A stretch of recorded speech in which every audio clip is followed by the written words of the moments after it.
నమస్కారం. అనంతమైన కాల ప్రవాహంలో సనాతన ధర్మం మనకు అందించిన జీవన సూత్రాలు ఎంతో గంభీరమైనవి. ఐశ్వర్యానికి, సౌభాగ్యానికి మూలదేవత అయిన ఆ మహాలక్ష్మి కటాక్షం కోసం లోకమంతా తపిస్తుంటుంది. కాని ఆ తల్లి అనుగ్రహం అందరిపై సమానంగా ఉండదు. కొన్ని ఇళ్లలోకి ఆమె అడుగు పెట్టడానికే ఇష్టపడదు. ఆ ఇళ్ళు ఏవి?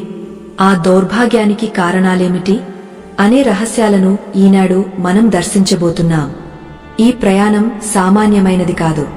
కేవలం సమాచారం కోసం వినేవారికి ఇది అర్థం కాకపోవచ్చు. ఎవరికైతే నిజమైన జ్ఞాన దాహం ఉంటుందో, ఎవరికైతే తమ జీవితాన్ని ధర్మబద్ధంగా మార్చుకోవాలనే సంకల్పముంటుందో వారు మాత్రమే చివరి వరకు వినగలరు. ఓపిక లేనివారు, ఆధ్యాత్మికతపై నమ్మకం లేనివారు ఇక్కడితోనే విరమించుకోవచ్చు. ఎందుకంటే ఈ రహస్యాలు మీ ఆలోచన విధానాన్ని పూర్తిగా మార్చివేస్తాయి. లోకంలో మనం చూస్తుంటాం, కొందరు రాత్రింబవళ్లు కష్టపడుతుంటారు, కాని వారి ఇంట్లో దారిద్ర్యం తాండవిస్తూనే ఉంటుంది. మరికొందరు తక్కువ శ్రమించినా అష్టైశ్వర్యాలతో తులతూగుతుంటారు. దీనికి కారణం కేవలం వారి అదృష్టమేనా, లేక వారు నివసించే గృహంలోని వాతావరణమా? పురాణకాలంలో దేవర్షి నారదుడు ఇదే ప్రశ్నను ఆ పరమేశ్వరుడిని అడిగినప్పుడు ఆ మహాదేవుడు వెల్లడించిన 5 గోప్యమైన విషయాలను ఇప్పుడు తెలుసుకుందాం. మహాలక్ష్మి అంటే కేవలం ధనం మాత్రమే కాదు.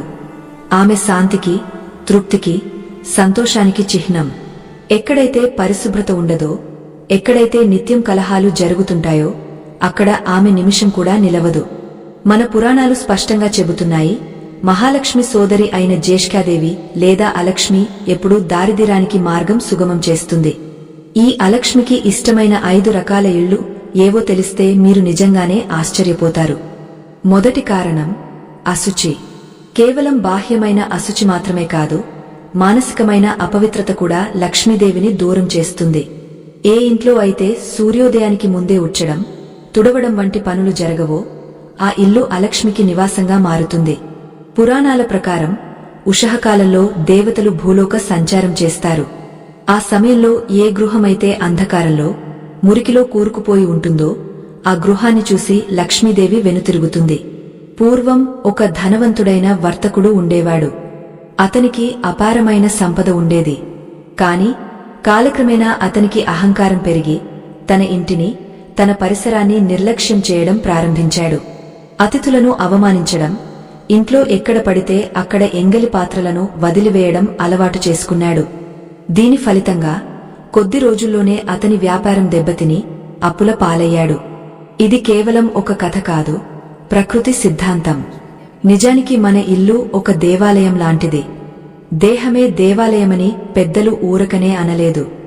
మనం నివసించే స్థలం మన మనస్సుపై ప్రభావం చూపుతుంది. గజిబిజిగా ఉన్న గది మన ఆలోచనలను కూడా గజిబిజిగా మారుస్తుంది. ఏ ఇంట్లో అయితే బూజులు పట్టి పాత సామాన్లు పేరుకుపోయి ఉంటాయో అక్కడ ప్రాణశక్తి ప్రవాహం ఆగిపోతుంది. లక్ష్మీదేవి చైతన్య స్వరూపిణి. నిశ్చలమైన, నిర్జీవమైన ప్రదేశాల్లో ఆమె ఉండలేదు. ఇక రెండవ ముఖ్యమైన విషయం మాట తీరు. ఏ గృహంలో అయితే స్త్రీలు కన్నీరు కారుస్తారో, ఎక్కడైతే పెద్దలను గౌరవించరో ఆ ఇల్లు ఎంతటి సంపదతో ఉన్నా అది శ్మశానంతో సమానం. స్త్రీని గృహలక్ష్మి అని పిలుస్తాం. ఇంటి లక్ష్మి ఏడుస్తుంటే విశ్వలక్ష్మి ఆ ఇంట్లో ఎలా ఉంటుంది? మాటల్లో కరుకుదనం, నిత్యం ఇతరులను దూషించడం వంటి లక్షణాలు ఉన్న ఇళ్లలోకి దారిద్ర్యం ఆహ్వానం లేకుండానే వస్తుంది. చాలామంది తమ ఇంట్లో పూజలు చేస్తుంటారు, వ్రతాలు చేస్తుంటారు, కాని బయటకు రాగానే ఇతరుల గురించి చెడుగా మాట్లాడుతుంటారు. ఇలాంటి ద్వంద్వ ప్రవృత్తి ఉన్న చోట దైవకటాక్షం ఉండదు. సత్యం, ధర్మం, దయ ఉన్న చోట మాత్రమే లక్ష్మి స్థిరంగా ఉంటుంది. మనం వాడే ప్రతి పదం ఒక ప్రకంపనను సృష్టిస్తుంది. మంగళకరమైన మాటలు వినిపించే ఇల్లు వైకుంఠంలా మారుతుంది. అందుకే ఇంట్లో ఎప్పుడూ అమంగళకరమైన మాటలు మాట్లాడకూడదని పెద్దలు హెచ్చరిస్తుంటారు. ఈ 5 ఇళ్లలో లక్ష్మీదేవి ఎందుకు అడుగు పెట్టదు అనే విషయానికి సంబంధించి ఒక అద్భుతమైన పురాణగాథ ఉంది. సముద్ర మథనం సమయంలో లక్ష్మీదేవి జన్మించినప్పుడు ఆమెతో పాటు జ్యేష్ఠాదేవి కూడా ఉద్భవించింది. ఆ సమయంలో లక్ష్మీదేవి తన సోదరి నివసించడానికి 5 స్థలాలను నిర్దేశించింది. ఆ స్థలాలు ఏమిటో వాటి వెనుక ఉన్న గూజార్థం ఏమిటో తెలుసుకోవడం మనందరికీ అత్యంత ఆవశ్యకం. మన పూర్వీకులు నిర్దేశించిన ప్రతి ఆచారం వెనుక ఒక శాస్త్రీయ కోణం, ఒక ఆధ్యాత్మిక రహస్యం దాగి ఉన్నాయి. సాయంత్రం వేళ దీపం పెట్టడం నుండి ఉదయాన్నే వాకిలి ఊడ్చి ముగ్గు వేయడం వరకు అన్నీ లక్ష్మీదేవిని ఆహ్వానించే పద్ధతులే. ఈ పద్ధతులను విస్మరించిన ఆధునిక జీవనశైలిలో మనమెందుకు అసంతృప్తిగా ఉన్నామో ఒక్కసారి ఆలోచించుకోవాలి. ఈ రహస్యాలను ఛేదించే క్రమంలో మనం ఇంకా లోతైన విషయాలను స్పృశించబోతున్నాం. ప్రతి ఇంటికి ఒక శక్తి క్షేత్రం ఉంటుంది. ఆ క్షేత్రం సాత్విక గుణంతో నిండి ఉన్నప్పుడు మాత్రమే లక్ష్మీదేవి అక్కడ నివాసం ఉంటుంది. రజోగుణం, తమోగుణం ఎక్కువగా ఉన్న చోట అలక్ష్మి తన అధికారాన్ని చెలాయిస్తుంది. మన దైనందిన జీవితంలో మనం చేసే చిన్న చిన్న తప్పులే మన ఐశ్వర్యానికి అడ్డుగోడలుగా మారుతున్నాయి. ఆ అడ్డుగోడలను తొలగించుకోవాలంటే ముందుగా మనల్ని మనం సంస్కరించుకోవాలి.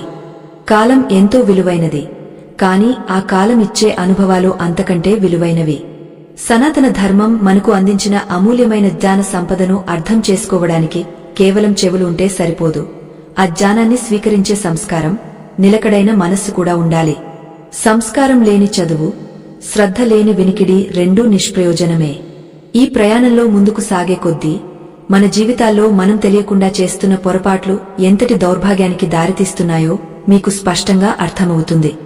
ఇప్పటికీ మీలో చంచలమైన మనస్సు ఉంటే మీరు ఈ జ్ఞానానికి అర్హులు కారు. నిలకడగా వినగలిగేవారు మాత్రమే ఆ మహాలక్ష్మి అనుగ్రహానికి పాత్రులవుతారు. మహాలక్ష్మి నివసించని మూడవ రకమైన గృహం గురించి ఇప్పుడు విశ్లేషించుకుందాం. ఏ ఇంట్లో అయితే అన్నాన్ని నిరసిస్తారో, ఏ ఇంట్లో అయితే ఆహారాన్ని గౌరవించరో ఆ ఇంటి పొలిమేరల్లో కూడా లక్ష్మీదేవి అడుగుపెట్టదు. అన్నం పరబ్రహ్మ స్వరూపం అని మన పెద్దలు ఊరకనే అనలేదు. అన్నమే మన ప్రాణానికి ఆధారం. అటువంటి అన్నపూర్ణేశ్వరి స్వరూపాన్ని ఏ గృహంలో అయితే వృధా చేస్తారో ఆ ఇంట్లో దారిద్ర్యం తాండవిస్తుంది. వడ్డించిన విస్తరిని గౌరవించకపోవడం, తిన్న తర్వాత పళ్లెంలోనే చేతులు కడుక్కోవడం వంటివి మహాపాపాలుగా పరిగణించబడతాయి. పురాణాల ప్రకారం ఒకప్పుడు ఒక గొప్ప సామ్రాజ్యం ఉండేది.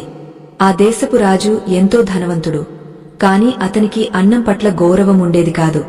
తన వైభవాన్ని చాటుకోవడానికి ప్రతిరోజూ వేల రకాల వంటకాలు చేయించేవాడు, కాని వాటిని సగం కూడా ఆరగించకుండా పారవేయించేవాడు. భోజనశాలలో ఆహార పదార్థాలు చెల్లాచెదురుగా పడి ఉండేవి. ఆ అపచారం వల్ల క్రమంగా ఆ రాజ్యంలో కరువు కాటకాలు ఏర్పడ్డాయి. చివరకు ఆ రాజు ఒక్క ముద్ద అన్నం కోసం అలమటించే స్థితికి చేరుకున్నాడు. ఇది మనకు ఇచ్చే గొప్ప సందేశం. లక్ష్మీదేవి చైతన్య స్వరూపిణి. ఆమె ప్రతి బియ్యపు గింజలోనూ నివసిస్తుంది. ఆ గింజను మనం గౌరవించినప్పుడే ఆమె మన ఇంట్లో స్థిరంగా ఉంటుంది. వంటగది అనేది కేవలం ఆహారం తయారు చేసే చోటు కాదు, అది ఒక పవిత్రమైన యజ్ఞశాల. ఏ ఇంట్లో అయితే వంటగది అపరిశుభ్రంగా ఉంటుందో, ఎక్కడైతే ఎంగలి పాత్రలు రాత్రంతా కడగకుండా ఉంచుతారో అక్కడ అలక్ష్మి తిష్టవేస్తుంది. సాయంత్రం వేళల్లో వంటగదిని శుభ్రం చేసి తులసి కోట దగ్గర దీపం వెలిగించిన తర్వాత మాత్రమే గృహిణి విశ్రాంతి తీసుకోవాలి. కాని నేటి కాలంలో ఆధునికత పేరుతో రాత్రంతా ఎంగలి పాత్రలను సింకులో వదిలివేయడం పరిపాటిగా మారింది. ఇది దారిద్ర్యానికి అతిపెద్ద ఆహ్వానం. ఆ అపవిత్రత వల్ల ఇంట్లో ప్రతికూల శక్తి పెరుగుతుంది. అది మన మానసిక స్థితిని, మన ఆరోగ్యాన్ని దెబ్బతీస్తుంది. ఇక నాలుగవ రకమైన గృహం, ఎక్కడైతే సోమరితనం రాజ్యమేలుతుందో ఆ ఇల్లు. సూర్యోదయం తర్వాత కూడా నిద్రపోయేవారు, సూర్యాస్తమయ సమయంలో నిద్రపోయేవారు లక్ష్మీ కటాక్షానికి ఎన్నటికీ నోచుకోరు. ప్రకృతి నియమాలను అతిక్రమించేవారికి దైవ అనుగ్రహం లభించదు. సూర్యుడు ఉదయించే సమయంలో ప్రాణవాయువు ఎంతో స్వచ్ఛంగా ఉంటుంది. ఆ సమయంలో నిద్రలో ఉండటం వల్ల మనలోని చైతన్యం దెబ్బతింటుంది. అలాగే సాయంత్రం వేళను సంధ్యా సమయం అంటారు. అది దేవతలు సంచరించే సమయం. ఆ సమయంలో దీపం వెలిగించి దైవచింతనలో ఉండాలే తప్ప నిద్రపోవడం లేదా అనవసరమైన గొడవలు పడటం చేయకూడదు. సోమరితనం అనేది ఒక మానసిక వ్యాధి. కార్యదక్షత లేని చోట, నిరంతరం నిరాశ నిస్పృహలతో కుంగపోయే చోట లక్ష్మీదేవి ఉండలేదు. ఆమె చైతన్యానికి మారుపేరు. నిరంతరం శ్రమించేవారిని, ధర్మబద్ధంగా సంపాదించేవారిని ఆమె వెతుక్కుంటూ వస్తుంది. పురాణాల్లో ఇంద్రుడు తన ఐశ్వర్యాన్ని కోల్పోయినప్పుడు అతను తీవ్రమైన తపస్సు చేయాల్సి వచ్చింది. ఆ తపస్సులో భాగంగా అతను తన సోమరితనాన్ని వదిలి కర్తవ్య నిర్వహణలో నిమగ్నమయ్యాడు. అప్పుడే లక్ష్మీదేవి ప్రసన్నురాలై తిరిగా అతనికి స్వర్గ వైభవాన్ని ప్రసాదించింది. అంటే సాక్షాత్తు దేవేంద్రుడైనా సరే శ్రమించనిదే లక్ష్మీ అనుగ్రహం పొందలేడు. మనం నివసించే గృహంలో గాలి, వెలుతురు ధారాళంగా ఉండాలి. చీకటి గదులు, మూసివేసిన కిటికీలు మనలోని సాత్విక గుణాన్ని హరిస్తాయి. ప్రకృతితో మమేకమై జీవించే గృహాల్లో దైవత్వం వెల్లివిరుస్తుంది. ఏ ఇంట్లో అయితే పగటిపూట కూడా లైట్లు వేసుకోవాల్సి వస్తుందో, ఎక్కడైతే సహజమైన వెలుతురు ఉండదో ఆ ఇల్లు క్రమంగా శక్తిని కోల్పోతుంది. లక్ష్మీదేవికి కాంతి అంటే ఎంతో ఇష్టం. అందుకే మనం దీపావళి నాడు ఇల్లంతా దీపాలతో అలంకరిస్తాం. కాని ఆ దీపం కేవలం ఒకరోజు వెలిగేస్తే సరిపోదు. మన మనస్సులో నిత్యం జ్ఞానదీపం వెలుగుతూ ఉండాలి. మరొక ముఖ్యమైన విషయమేమిటంటే ఇతరుల సంపదను చూసి అసూయపడే మనస్తత్వం. ఏ ఇంట్లో అయితే పక్కింటివారి ఎదుగుదలను చూసి ఏడుస్తారో, వారిని కించపరుస్తారో ఆ ఇంటికి లక్ష్మి రాదు. అసూయ అనేది మనల్ని మనం దహించివేసే అగ్ని. ఇతరుల విజయాన్ని చూసి ఆనందించే విశాల హృదయం ఎక్కడ ఉంటుందో అక్కడ లక్ష్మీదేవి స్వయంగా వచ్చి కొలువుదీరుతుంది. మనం ఎదుటివారికి ఏమి ఇస్తామో ప్రకృతి మనకు అదే తిరిగి ఇస్తుంది. అందుకే ద్వేషాన్ని వీడి ప్రేమను పంచడం నేర్చుకోవాలి. ఈ 5 ఇళ్లలో లక్ష్మీదేవి ఎందుకు అడుగు పెట్టదు అనే రహస్యం కేవలం ఒక నమ్మకం కాదు. అది మన జీవన విధానానికి దిక్సూచి. మన గృహాన్ని ఒక పవిత్ర ఆలయంగా మార్చుకోవడం మన చేతుల్లోనే ఉంది. ఇప్పటివరకు మనం చెప్పుకున్న విషయాలను ఒక్కసారి తరచి చూసుకుంటే మనం ఎక్కడ తప్పు చేస్తున్నామో మనకు అర్థమవుతుంది. ఆ తప్పులను సరిదిద్దుకోవడమే నిజమైన ఆధ్యాత్మికత. ఈ ప్రయాణం ఇంకా ముగియలేదు. లక్ష్మీదేవికి అత్యంత ఇష్టమైన మరియు అత్యంత అయిష్టమైన 5వ విషయం ఏమిటో తెలిస్తే మీరు మరింత విస్మయానికి గురవుతారు. ఆ రహస్యం మన నిత్య జీవితంలో మనం చేసే అతి సామాన్యమైన పనిలోనే దాగ ఉంది. ధ్యాన ప్రయాణం కొనసాగే కొద్ది సత్యం యొక్క తీక్షణత పెరుగుతూ ఉంటుంది. పరమ పవిత్రమైన ఈ ఆధ్యాత్మిక రహస్యాలను గ్రహించాలంటే కేవలం ఏకాగ్రత ఉంటే సరిపోదు. ఆ విషయాలను జీర్ణించుకోగలిగే గుండె ధైర్యం కూడా ఉండాలి. లోతైన అవగాహన లేనివారు, కేవలం కాలక్షేపం కోసం వినేవారు ఈ కఠిన సత్యాలను భరించలేరు. అటువంటివారు ఈ ప్రయాణాన్ని ఇక్కడితోనే ఆపివేయడం ఉత్తమం. ఎందుకంటే ఇప్పుడు మనం చెప్పుకోబోయే విషయాలు మన అహంకారాన్ని దెబ్బతీయవచ్చు, మన జీవనశైలిని ప్రశ్నించవచ్చు. ఆత్మశోధన చేసుకునే సిద్ధత ఉన్నవారు మాత్రమే ఈ జ్ఞాన గంగా ప్రవాహంలో ముందుకు సాగగలరు. ఐశ్వర్యప్రదాయిని అయిన మహాలక్ష్మి కేవలం ధన రూపంలోనే ఉండదు. ఆమె 8 రూపాల్లో మనల్ని అనుగ్రహిస్తుంది. కాని ఏ ఇంట్లో అయితే అధర్మం రాజ్యమేలుతుందో అక్కడ ఆమె అడుగు పెట్టడానికే అసహించుకుంటుంది. ముఖ్యంగా అన్యాయార్జితమైన ధనం ఎక్కడ ఉంటుందో అక్కడ లక్ష్మీదేవి ఉన్నా అది శాపంతో సమానం. పరుల సొమ్మును ఆశించడం, మోసంతో సంపాదించడం, ఇతరుల కన్నిటిపై సామ్రాజ్యాలు నిర్మించుకోవడం వంటి పనులు చేసేవారి ఇళ్లలో లక్ష్మి ఎన్నటికీ స్థిరంగా ఉండదు. ఒకవేళ ఉన్నా అది కేవలం నామమాత్రమే. ఆ ధనం వ్యాధుల రూపంలోనో గొడవల రూపంలోనో కరిగిపోవాల్సిందే. పురాణాల్లో ఒక అద్భుతమైన కథ ఉంది. ఒకానొక సమయంలో బలి చక్రవర్తి అపారమైన సంపదతో ముల్లోకాలను పరిపాలిస్తున్నాడు. అతని వద్ద ఉన్న వైభవం చూసి దేవతలు కూడా ఈర్ష్యపడ్డారు. కాని బలి చక్రవర్తిలో అహంకారం ప్రవేశించిన క్షణాన లక్ష్మీదేవి అతనిని విడిచి వెళ్లాలని నిర్ణయించుకుంది. అప్పుడు బలి చక్రవర్తి ఆమెను ప్రార్థిస్తూ, తల్లి, నేను ఇంతటి దానశీలిని కదా, నన్ను ఎందుకు వీడి వెళ్తున్నావు అని అడిగాడు. దానికి ఆ తల్లి సమాధానమిస్తూ, ఎక్కడైతే సత్యం తప్పుతుందో, ఎక్కడైతే వినయం నశిస్తుందో అక్కడ నేను ఉండలేను అని చెప్పింది. అంటే కేవలం సంపాదన ఉంటే సరిపోదు, ఆ సంపాదన వెనుక ధర్మం ఉండాలి. మహాలక్ష్మి నివసించని 5వ రకమైన ఇల్లు, ఎక్కడైతే నిత్యం కలహాలు, అరుపులు, కేకలు వినిపిస్తాయో ఆ ఇల్లు. శబ్దానికి అపారమైన శక్తి ఉంటుంది. మంగళకరమైన శంఖధ్వని, వేదమంత్రాలు, ప్రశాంతమైన ప్రార్థనలు ఎక్కడ ఉంటాయో అక్కడ దేవతలు నివసిస్తారు. అలా కాకుండా నిరంతరం ఒకరిని ఒకరు దూషించుకోవడం, అమంగళకరమైన మాటలు వాడటం వల్ల ఆ గృహంలోని వాతావరణం కలుషితమైపోతుంది. అటువంటి గృహాల్లో నెగటివ్ ఎనర్జీ లేదా ప్రతికూల శక్తి పేరుకుపోతుంది. అది లక్ష్మీదేవికి ఏమాత్రం ఇష్టముండదు. శాంతి లేని చోట సంపద ఉన్నా అది అనుభవానికి రాదు. మన ఇళ్లలో మనం చేసే చిన్న చిన్న పనులు కూడా మన దౌర్భాగ్యానికి కారణమవుతుంటాయి. ఉదాహరణకు, సాయంత్రం వేళల్లో ఇల్లు ఉడ్చడం మహాపాపంగా పరిగణించబడింది. సూర్యాస్తమయం తర్వాత ఇల్లు ఉడ్చడం అంటే లక్ష్మీదేవిని ఇంటి నుండి బయటకు పంపడమే అని అర్థం. ఒకవేళ తప్పనిసరి పరిస్థితుల్లో ఊడ్చినా ఆ చెత్తను బయట పారవేయకూడదు. అలాగే గడప మీద కూర్చోవడం, గడపను తొక్కడం వంటివి కూడా చేయకూడదు. గడప మహాలక్ష్మికి నిలయం. దానిని మనం గౌరవించినప్పుడే ఆ తల్లి మన ఇంట్లోకి ప్రవేశిస్తుంది. ఈ ఆచారాల వెనుక ఉన్న అంతరార్థాన్ని గమనిస్తే మన జీవితం ఎంత క్రమబద్ధంగా ఉండాలో అర్థమవుతుంది. చాలామందికి ఒక అలవాటు ఉంటుంది. రాత్రిపూట భోజనం చేసిన తర్వాత పళ్లాలను పడక గదిలోనో లేదా హాల్లోనో వదిలేస్తారు. ఇది అత్యంత భయంకరమైన దౌర్భాగ్య లక్షణం. ఎంగలి పళ్లాలు ఎక్కడైతే ఉంటాయో అక్కడ రాక్షస శక్తులు ప్రవేశిస్తాయి. లక్ష్మీదేవికి శుచి, శుభ్రత ప్రాణం.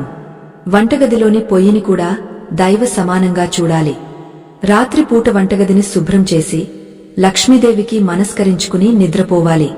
అలా చేయని ఇళ్లలో దారిద్ర్యం వేళ్లునుకుంటుంది. మనం చేసే ప్రతి చిన్న పొరపాటు మన పుణ్యఫలాన్ని హరిస్తుందని గ్రహించాలి. మరొక ముఖ్యమైన విషయం దీపారాధన. దీపం అంటే సాక్షాత్తు పరమాత్మ స్వరూపం. ఏ ఇంట్లో అయితే ఉదయం, సాయంత్రం దీపం వెలగదో ఆ ఇల్లు అంధకారమేమైనట్టే లెక్క. దీపం వెలిగించిన చోట అజ్ఞానం నశిస్తుంది, లక్ష్మీదేవి కటాక్షం కలుగుతుంది. అయితే ఆ దీపం వెలిగించే పద్ధతి కూడా సరిగ్గా ఉండాలి. ఆముదం లేదా ఆవు నెయ్యితో వెలిగించే దీపం అత్యంత శ్రేష్టం. నూనెతో వెలిగించినా పర్వాలేదు కాని చిరిగిన వత్తులు లేదా అపరిశుభ్రమైన ప్రమిదలు వాడకూడదు. మన భక్తి ఎంత స్వచ్ఛంగా ఉంటుందో లక్ష్మీదేవి అనుగ్రహం అంత త్వరగా కలుగుతుంది. ఈ 5 రకాల ఇళ్ల గురించి విన్నప్పుడు మనకు ఆశ్చర్యం కలగవచ్చు. కాని ఇవన్నీ మన పూర్వీకులు అనుభవపూర్వకంగా చెప్పిన సత్యాలు. మనం నివసించే గృహం కేవలం ఇటుకలు, సిమెంట్లతో కట్టిన కట్టడం కాదు. అది మన సంస్కారానికి ప్రతిబింబం. ఆ గృహాన్ని ఒక నందనవనంలా మార్చుకోవాలా లేక ఒక దౌర్భాగ్య నిలయంగా మార్చుకోవాలా అనేది మన చేతుల్లోనే ఉంది.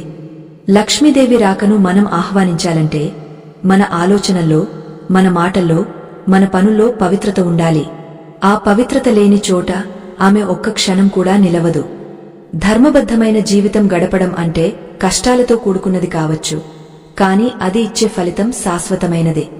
అధర్మ మార్గంలో వచ్చే సంపద నీటి మూట వంటిది. అది ఎప్పుడు కరిగిపోతుందో ఎవరికీ తెలియదు.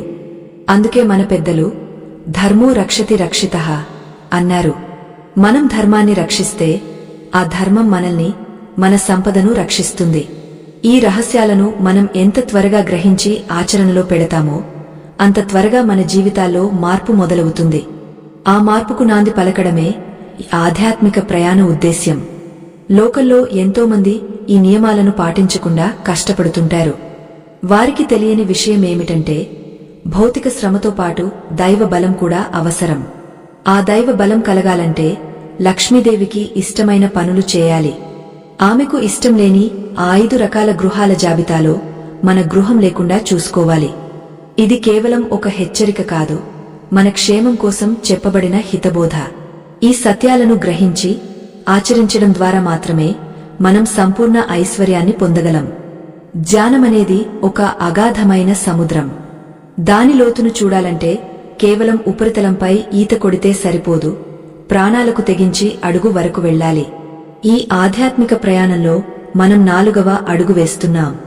ఇప్పటికీ మీలో సందేహాలు ఉన్నా లేదా ఈ విషయాలను కేవలం ఒక కథలా భావిస్తున్నా మీరు తదుపరి విషయాలను గ్రహించలేరు. సత్యం ఎప్పుడూ చేదుగానే ఉంటుంది, కాని అది ఇచ్చే ఫలితం అమృతం వంటిది. ఓపిక లేనివారు, కేవలం ఐశ్వర్యం కోసం ప్రాకులాడేవారు ఈ జ్ఞానాన్ని తప్పుగా అర్థం చేసుకునే అవకాశముంది. కాబట్టి చిత్తశుద్ధి లేనివారు ఇక్కడితోనే విరమించుకోవడం శ్రేయస్కరం. మహాలక్ష్మి నివసించని ఇళ్ల గురించి చెప్పుకునే క్రమంలో మనం అత్యంత కీలకమైన అంశాన్ని స్పృశించబోతున్నాం. ఏ ఇంట్లో అయితే పెద్దలను, తల్లిదండ్రులను కించపరుస్తారో ఆ ఇంట్లో ఎన్ని పూజలు చేసినా, ఎంతటి సంపద ఉన్నా అది నిలవదు. తల్లిదండ్రులు ప్రత్యక్ష దైవాలు. వారిని గౌరవించనివాడు ఏ దైవాన్ని ప్రసన్నం చేసుకోలేడు. ఏ ఇంట్లో అయితే వృద్ధుల కన్నీరు నేలమీద పడుతుందో ఆ ఇల్లు అతి త్వరలోనే దారిద్ర్యం వైపు పయనిస్తుంది. ఇది ప్రకృతి సిద్ధాంతం. పురాణాల ప్రకారం శ్రవణ కుమారుడు తన తల్లిదండ్రులను మోస్తూ తీర్థయాత్రలు చేయించాడు.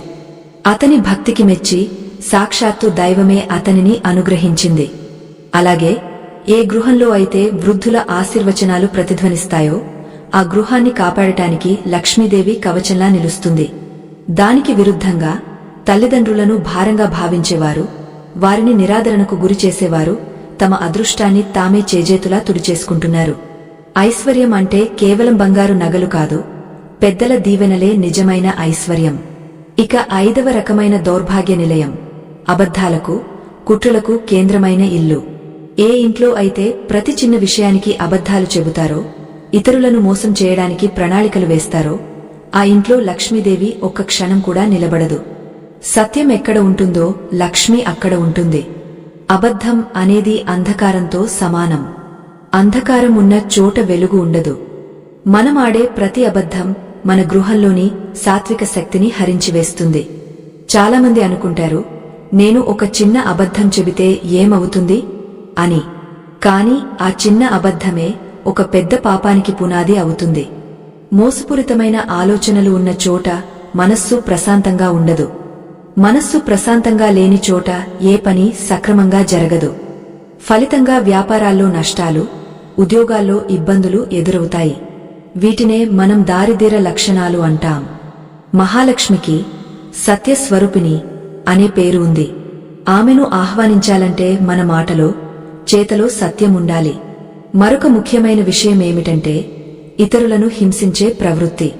కేవలం మనుషులనే కాదు, మూగ జీవాలను కూడా హింసించేవారి ఇళ్లలోకి లక్ష్మి రాదు. ఏ ఇంట్లో అయితే ఆవును పూజిస్తారో, ఏ ఇంట్లో అయితే పక్షులకు నీరు, ఆహారం అందిస్తారో ఆ ఇల్లు పుణ్యక్షేత్రంలా మారుతుంది. పురాణాల్లో గోవును సర్వదేవతా స్వరూపం అని పిలిచారు. గోవును హింసించినవాడు లేదా ఆకలితో ఉంచినవాడు తన సర్వ సంపదలను కోల్పోతాడని శాస్త్రాలు హెచ్చరిస్తున్నాయి. మనం నివసించే గృహంలో ఎప్పుడూ ఒక రకమైన సుగంధముండాలి. మురికి వాసన, చెత్తాచెదారం పేరుకుపోయిన చోట దౌర్భాగ్యం తాండవిస్తుంది.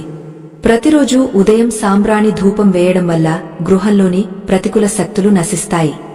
లక్ష్మీదేవికి పరిమళం అంటే ఎంతో ఇష్టం. అందుకే పద్మపుష్పంలో ఆమె నివసిస్తుంది. మన ఇంటిని కూడా ఒక పద్మంలా స్వచ్ఛంగా, సుగంధ భరితంగా ఉంచుకోవాలి. అప్పుడు ఆ తల్లి మనల్ని వెతుక్కుంటూ వస్తుంది. కృతజ్ఞతా భావం లేని మనుషులు ఉన్న చోట కూడా సంపద నిలవదు.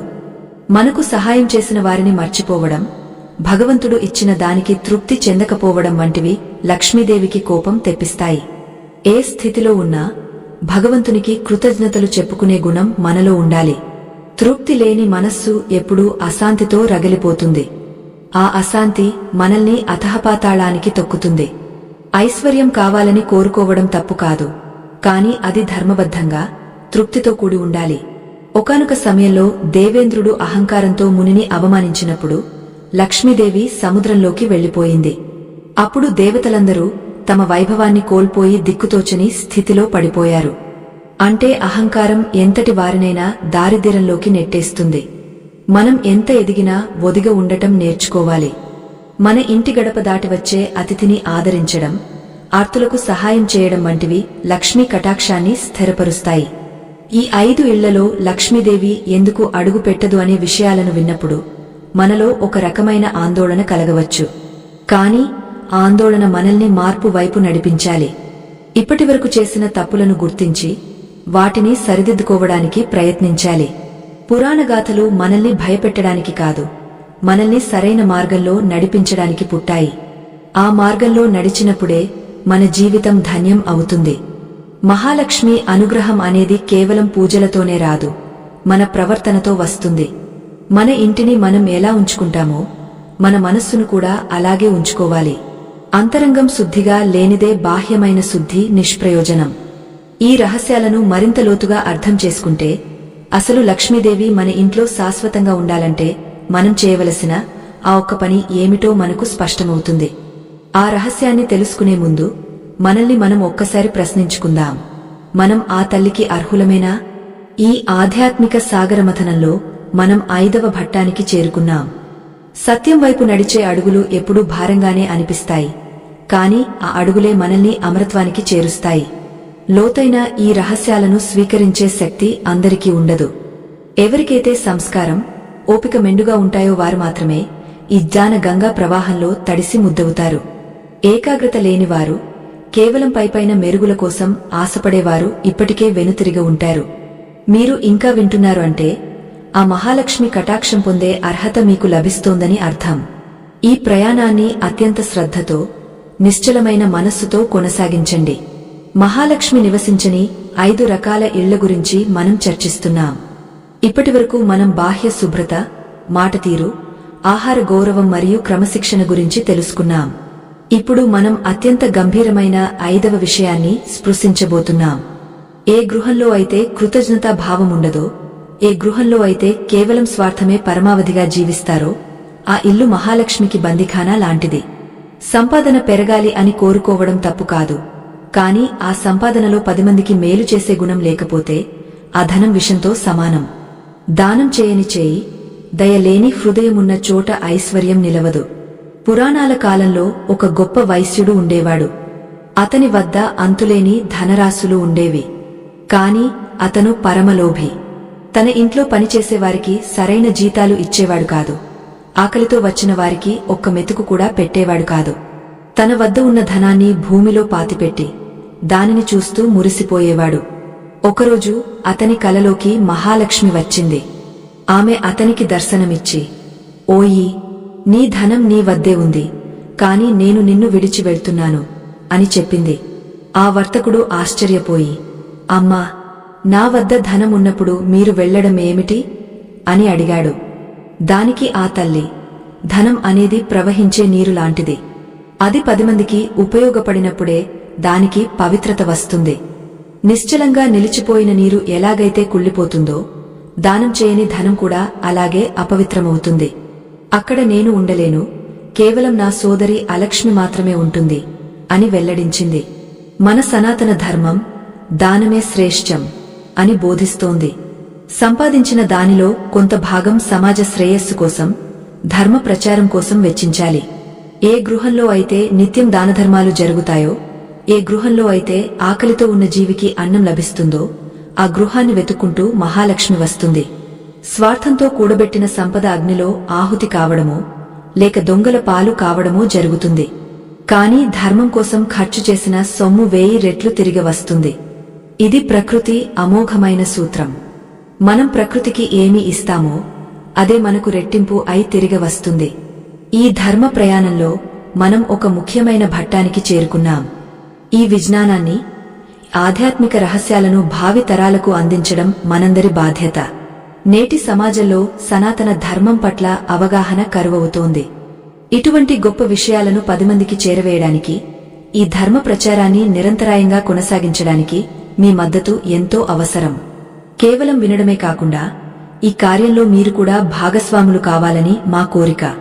ధర్మ రక్షణ కోసం, ఆధ్యాత్మిక చైతన్యం కోసం మేము చేస్తున్న ఈ కృషికి మీరు ఆర్థికంగా అండగా నిలవగలరు. మీరు తెరపై చూస్తున్న ఆ చిత్ర సంకేతం, స్కానర్ ద్వారా మీ శక్తి మేర విరాళాన్ని అందజేయవచ్చు. మీరు ఇచ్చే చిన్న సహాయం కూడా ఈ జ్ఞాన గంగా ప్రవాహం మరింత ముందుకు సాగడానికి ఇంధనంలా పనిచేస్తుంది. ఇది కేవలం అభ్యర్థన కాదు, ధర్మాన్ని ప్రేమించే ప్రతి ఒక్కరి బాధ్యత. మీ సంపాదనలో కొంత భాగం ఇటువంటి పవిత్ర కార్యాలకు వినియోగించడం వల్ల మీ గృహంలో మహాలక్ష్మి స్థిర నివాసం ఏర్పరుచుకుంటుంది. మీ తోడ్పాటు ఆధ్యాత్మిక యజ్ఞాన్ని మరిన్ని ఉన్నత శిఖరాలకు తీసుకెళ్తుందని మేము ఆశిస్తున్నాం. తిరిగి మనం ఆ మహాలక్ష్మి రహస్యాల్లోకి ప్రవేశిద్దాం. గృహంలో కేవలం దానధర్మాలుంటే సరిపోదు, ఆ గృహంలోని వాతావరణం కూడా దైవికంగా ఉండాలి. ఏ ఇంట్లో అయితే నిత్యం భజనలు, స్తోత్ర పఠనాలు జరుగుతాయో అక్కడ లక్ష్మీదేవి నాట్యం చేస్తుంది. శబ్ద తరంగాలకు మన మనస్సును, మన ఇంటి పరిసరాలను మార్చే శక్తి ఉంటుంది. మన ఇంట్లో రేడియో లేదా ఇతర సాధనాల ద్వారా భక్తి గీతాలు వినిపిస్తుంటే ఆ ప్రకంపనలు ప్రతికూల శక్తిని తరిమికొడతాయి. కాని నేటి కాలంలో ఆధునికత పేరుతో ఇంట్లో ఎప్పుడూ హింసతో కూడిన దృశ్యాలు, విపరీతమైన శబ్దాలు వినిపిస్తున్నాయి. ఇది అలక్ష్మికి అత్యంత ఇష్టమైన వాతావరణం. మరో ముఖ్యమైన విషయం, సాయంత్రం వేళ నిద్రపోవడం. దీని గురించి మనం ముందే చెప్పుకున్నాం. కాని దీని వెనుక ఉన్న గూజార్థం ఏమిటంటే సాయంత్రం అనేది ప్రకృతి తనను తాను శుద్ధి చేసుకునే సమయం. ఆ సమయంలో నిద్రపోవడం వల్ల మనలోని ప్రాణశక్తి క్షీణిస్తుంది. లక్ష్మీదేవి ఆ సమయంలో తన వాహనమైన ఉలుకం గుడ్లగుబ పై ఊరేగుతూ ఇళ్లలోకి చూస్తుంది. ఏ ఇల్లైతే దీపకాంతులతో ప్రార్థనలతో వెలిగిపోతుందో ఆ ఇంట్లోకి ఆమె ప్రవేశిస్తుంది. ఏ ఇల్లైతే చీకటిలో నిద్రలో మునిగిపోయి ఉంటుందో ఆ ఇంటిని చూసి నిట్టూర్చి వెనుతిరుగుతుంది. ఆ నిట్టూర్పు వల్ల ఆ గృహం ఐశ్వర్యాన్ని కోల్పోతుంది. మన పెద్దలు ప్రతి ఆచారాన్ని ఒక క్రమశిక్షణతో ముడిపెట్టారు.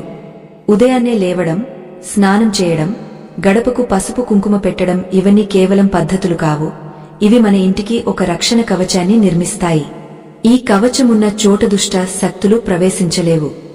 లక్ష్మీదేవికి పసుపు అంటే ఎంతో ఇష్టం. పసుపు ఒక గొప్ప క్రిమిసంహారిని మాత్రమే కాదు, అది మంగళానికి చిహ్నం. గడపకు పసుపు రాయడం అంటే మన ఇంటిని పవిత్రతతో నింపడమే. ఈ చిన్న చిన్న పనులే మన జీవితంలో పెద్ద మార్పులను తీసుకువస్తాయి. ఐశ్వర్యం అంటే కేవలం డబ్బు మాత్రమే కాదు, మన మనశ్శాంతి కూడా. ఎన్ని కోట్లు ఉన్నా ప్రశాంతంగా నిద్రపట్టనివాడు దరిద్రుడితో సమానం. ఒక్కపూట గంజి తాగినా ప్రశాంతంగా నిద్రపోగలిగేవాడు నిజమైన ధనవంతుడు. ఆ ప్రశాంతత కేవలం ధర్మబద్ధమైన జీవితం వల్ల మాత్రమే లభిస్తుంది.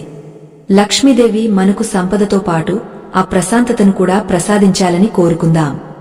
ఈ ఆధ్యాత్మిక ప్రయాణంలో మనం తెలుసుకున్న ప్రతి విషయం మనల్ని ఆ తల్లికి దగ్గర చేస్తుంది. జ్ఞానం అనేది మనిషిని అహంకారం నుండి విముక్తి చేయాలి. ఈ విషయాలు విన్న తర్వాత నేను అన్నీ సరిగానే చేస్తున్నాను అనే అహంకారం మీలో వస్తే మీరు ఈ జ్ఞానాన్ని సరిగా గ్రహించలేదని అర్థం. మనలో ఉన్న లోపాలను వెతుక్కుని వాటిని సరిదిద్దుకోవడమే నిజమైన సాధన. ఈ 5 ఇళ్లలో లక్ష్మీదేవి ఎందుకు అడుగు పెట్టదు అనే సత్యాలను మనం మరిన్ని లోతైన కోణాల్లో పరిశీలించవలసి ఉంది. ప్రయాణం ఇక్కడితో ముగియలేదు.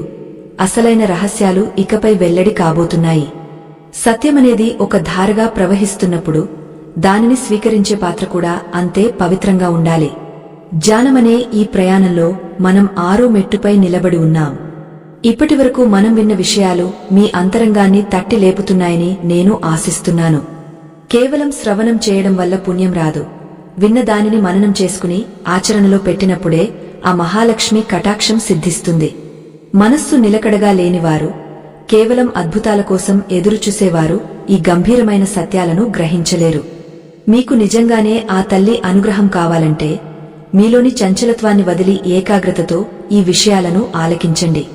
ఓపిక లేనివారికి ఆధ్యాత్మిక మార్గం ఎప్పుడూ మూసివేసే ఉంటుంది. మహాలక్ష్మి నివసించని ఆ 5 ఇళ్ల గురించి మనం చర్చిస్తున్నప్పుడు మరొక గూజమైన సత్యాన్ని మనం అర్థం చేసుకోవాలి.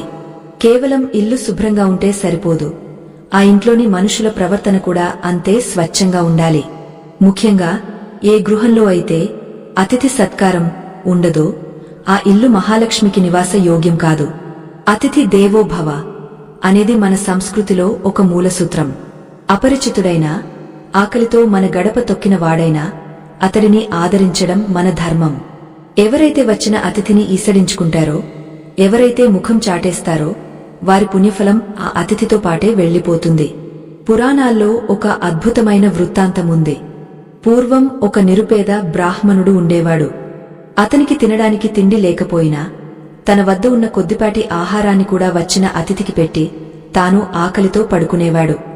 అతని నిస్వార్థానికి మెచ్చి సాక్షాత్తు లక్ష్మీనారాయణులే అతనికి దర్శనమిచ్చారు.